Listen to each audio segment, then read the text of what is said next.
Assalamualaikum warahmatullahi wabarakatuh. Perkenalkan, nama saya Muhammad Rian Fadli Husnullah dari Prodi Manajemen Dakwah Universitas Islam Negeri Kiai Haji Ahmad Siddiq Jember. Di sini saya akan membuat sedikit video pendek tentang ujian akhir semester saya dalam mata kuliah Akhlak Tasawuf yang diampu oleh Bapak Hilmi Azizi. Dan tugas ini merupakan tugas unik, yakni ketika kita menjawab ujian akhir semester dijawab melalui Q&A melalui video yang diupload di YouTube. Ini merupakan tugas yang baru menurut saya. Jadi langsung saja kita buat. Kemarin kita telah mendapatkan beberapa soal, yakni 5 soal. Yang pertama adalah jelaskan keterkaitan ilmu tasawuf dengan bidang yang Anda jalani saat ini. Ya, bidang yang saya jalani saat ini yakni Prodi Manajemen Dakwah. Apa hubungan ilmu tasawuf dengan keilmuan manajemen dakwah? Jadi menurut saya kaitan tasawuf dengan manajemen dakwah. Hubungan tasawuf dengan manajemen dakwah itu sangat erat, karena tasawuf itu adalah tujuannya untuk mendekatkan diri kepada Allah, untuk mensucikan diri. Kemudian tujuan dari dakwah adalah untuk mengajak orang lain untuk masuk ke dalam ranah tersebut, untuk masuk ke dalam ajaran agama Islam, dan juga untuk berbuat baik. Maka dari itu, kaitan tasawuf dengan manajemen dakwah adalah agar proses dakwah dan penerapan tasawuf ini bisa semakin luas dan menyebar ke berbagai kalangan, maka perlu adanya manajemen bagi dakwah. Karena apa? Karena dakwah zaman sekarang itu tidak sama lagi dengan dakwah zaman dulu. Maka dari itu perlu adanya manajemen dari suatu dakwah. Dengan adanya manajemen ini, maka keseluruhan sistem dakwah Islam itu akan terorganisasi atau terkonsep dan bisa mencakup serta mengajak orang lain untuk selalu berbuat dalam kebaikan dan masuk ke dalam ranah agama Islam. Jadi kaitan ilmu tasawuf dengan ilmu manajemen dakwah ini sangat erat. Tasawuf itu merupakan tujuan akhir, sedangkan manajemen dakwah adalah proses bagaimana kita mencapai dalam tasawuf atau mengajak orang lain dalam bertasawuf. Mungkin itu saja sih. Kurang lebihnya mohon maaf. Next question, pertanyaan ke selanjutnya, yakni menurut Anda apa urgensi dan bagaimana cara menjalankan tasawuf pada zaman yang modern ini? Ya, menurut saya itu cukup simpel dan juga cukup sering dibahas dalam beberapa pertemuan. Salah satunya urgensi dalam tasawuf adalah agar kita itu bisa melatih jiwa kita dengan sungguh-sungguh, kemudian membebaskan diri kita dari sifat yang bersifat duniawi atau dapat menerapkan sifat zuhud, kemudian membersihkan pikiran, jiwa, dan raga agar keseluruhannya tetap suci dan bersih. Kemudian agar kita lebih dekat dengan Sang Pencipta kita, yakni Allah Subhanahu wa taala. Kemudian kita bisa terjaga dari sifat buruk atau sifat akhlakul mazmumah. Kemudian kita bisa terhindar dari arus globalisasi yang sudah sangat berbahaya pada zaman ini. Kemudian yang terakhir, yakni kita bisa mengontrol dan memanajemen nafsu dalam diri kita. Kemudian bagaimana cara menjalankan tasawuf di era yang modern ini? Banyak kok cara menjalankannya. Salah satunya adalah kita selalu mensyukuri nikmat yang diberikan oleh Allah Subhanahu wa taala. Karena kita itu harus selalu mengingat Allah dalam kondisi suka dan duka, dalam kondisi senang maupun susah. Kemudian mengingat Allah melalui ciptaannya, melalui sebab dan akibatnya. Kemudian kita bisa menerapkan sikap zuhud, yakni sikap mengurangi atau menjauhi sifat yang bersifat duniawi. Tapi yang dimaksud zuhud pada sekarang ini bukan zuhud yang terlalu ekstrim. Misalnya seperti mengurangi hal-hal yang kurang ada manfaatnya, seperti bermain-main game, bermain-main sosial media, boros dalam pengeluaran, sehari-harinya hanya membuang-buang waktu yang kurang ada faedahnya. Maka dari itu kita harus bisa memanfaatkan waktu agar kita bisa menerapkan sikap zuhud. Kemudian kita bisa menerapkan tasawuf, yakni dengan cara menjaga sholat kita, menjaga sholat di awal waktu, kemudian menjaga tutur kata dan etika, istiqomah dalam hidup, istiqomah dalam menjalankan segala hal perbuatan yang baik, kemudian memilih kehidupan yang baik. Kemudian pertanyaan yang ketiga, yakni dari sekian banyak tentang tasawuf, mana yang akan Anda amalkan dan yang akan Anda istiqomahkan? ini cukup sensitif pertanyaannya ya. Ya, jadi saya akan berusaha untuk melakukan usaha saya dalam menerapkan sikap tasawuf.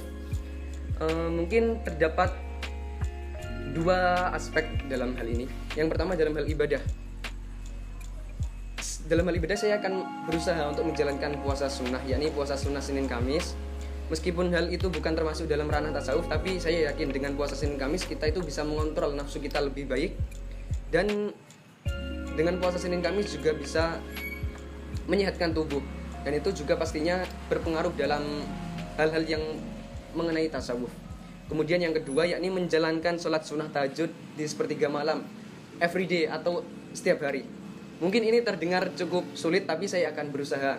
Tadi kan dari sekian banyak materi tentang tasawuf, mana yang akan Anda amalkan? Yang akan Anda amalkan. Jadi wisely saya tentang ibadah, saya ingin menjalankan sholat malam setiap hari. Kemudian yang selanjutnya adalah berzikir di sepertiga malam. Ketika sholat malam kita otomatis juga berzikir setelah sholat tahajud. Maka dari itu merupakan tujuan yang ingin saya lakukan ke depannya agar saya bisa menerapkan sikap tasawuf lebih baik. Kemudian untuk hal-hal yang akan saya istiqomahkan, yakni puasa Senin Kamis tadi, alhamdulillah saya sudah menerapkan puasa Senin Kamis ini sejak saya masih sekolah dasar atau madrasah ibtidaiyah. Karena di rumah saya selalu ditemani oleh ibu saya dalam berpuasa, dan insya Allah akan saya lanjutkan sampai semampu saya. Kemudian aspek yang kedua yakni dalam aspek akhlak. Saya akan menjaga etika dan adab saya. Karena apa? Dengan menjaga etika dan adab, kita bisa menjadi lebih baik dan tidak menyinggung orang lain lah. Kemudian dalam hal ini saya akan selalu bersikap sederhana semampu saya. Ya, karena apa? Salah satu aspek dari tasawuf adalah bersikap zuhud atau menjauhi hal yang duniawi, yakni bersikap sederhana. Memang bersikap sederhana pada zaman ini dapat dikatakan sebagai sikap yang tradisional atau ketertinggalan zaman. Tapi saya akan berusaha untuk menerapkan sikap sederhana ini semampu saya, atau tidak yang terlalu ekstrim lah, sedang-sedang saja. Kemudian rela berkorban demi agama dan kebenaran.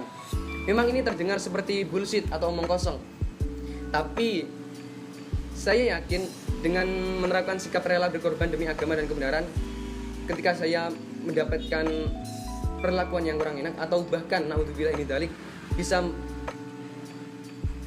bisa kehilangan nyawa, itu maka saya akan termasuk golongan syahid karena membela agama dan kebenaran. Kemudian yang keempat adalah gemar dalam melakukan sedekah atau bersikap dermawan.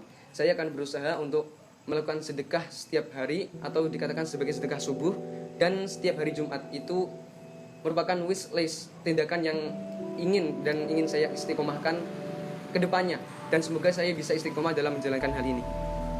Kemudian yang terakhir adalah bersikap dermawan dan selalu menjadi bermanfaat bagi orang sekitar, karena dengan bermanfaat kita bisa menjadi orang yang baik, karena sebaik-baik manusia adalah manusia yang mampu bermanfaat bagi manusia lain.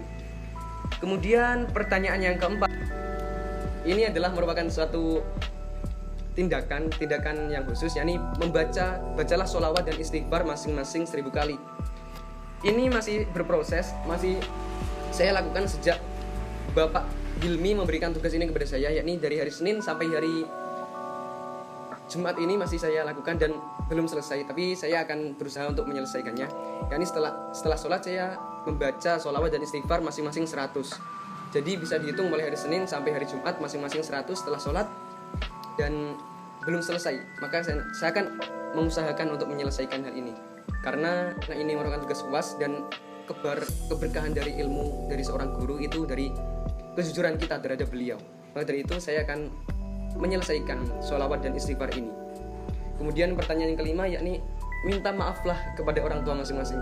Ini mungkin merupakan tindakan yang cukup aneh ya bagi teman-teman. Kemarin juga ketika Bapak Hilmi memberikan tugas ini kepada teman-teman banyak yang sambat atau ngeluh lah. Karena apa? Karena mereka malu, gengsi terhadap orang tuanya. Bisa kalian bayangkan gak sih, kita setiap hari dengan orang tua, ketika sudah dewasa meminta maaf itu cukup tabu lah. Karena selain hari raya Idul Fitri, kita jarang meminta maaf kepada orang tua. Tapi ini saya akan mengusahakan untuk minta maaf kepada orang tua saya. Karena apa? Karena ujian akhir semester ini saya juga ingin meminta doa restu dari orang tua agar bisa lulus dengan nilai yang cukup baik. Dan saya juga meminta barokah ridho dari kedua orang tua saya. Maka dari itu, berikut video minta maaf saya. Waalaikumsalam warahmatullahi wabarakatuh.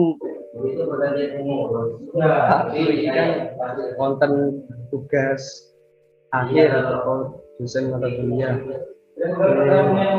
dan nilai ujian akhir semester itu rapi jaluk sepuro nih jarang-jarang bodoh Muga-muga untuk nilai sing apik.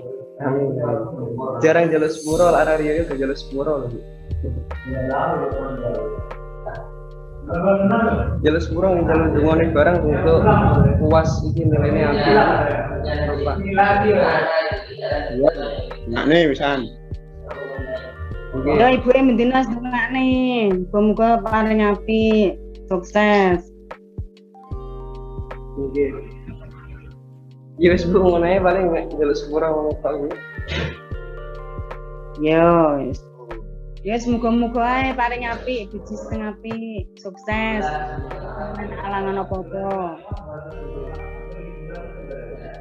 Iya, Wis kemenangan. ini sehat kabeh. Assalamualaikum. Waalaikumsalam. Ya itulah video saya ketika meminta maaf pada orang tua. Memang saya cukup dadakan ketika meminta maaf karena tidak ada koordinasi, tidak ada hubungan sebelumnya, tidak ada koordinir atau briefing. Maka dari itu ketika saya menelpon orang tua, karena saya sudah setiap hari menggunakan bahasa-bahasa biasa tanpa ada bahasa Indonesia, tanpa ada bahasa yang cukup halus dalam bahasa Jawa, maka mohon maaf apabila terdapat kata-kata yang kurang sopan dari orang tua saya, karena memang itulah setiap hari komunikasi yang saya lakukan dengan orang tua saya. Tapi untuk kedepannya saya akan berusaha untuk memakai bahasa yang sopan, bahasa yang lebih baik. Ini bahasa sehari-hari saya, ini bahasa Jawa dengan bahasa Jawa yang halus. Jadi teman-teman, kalian ketika meminta maaf kepada orang tua itu gak usah malu lah. Karena apa? Orang tua itu merupakan orang paling terdekat dengan kita. Gak usah malu. Karena dengan barokah orang tua maka Allah akan memberkahi juga. Dengan ridho orang tua maka Allah akan meridhoi juga. Ketika orang tua bilang kalian akan sukses, maka dijamin kalian akan sukses. Tapi harus diiringi dengan ikhtiar dan tawakal. Mungkin itu saja sedikit Q&A yang dapat saya lakukan dalam video ini.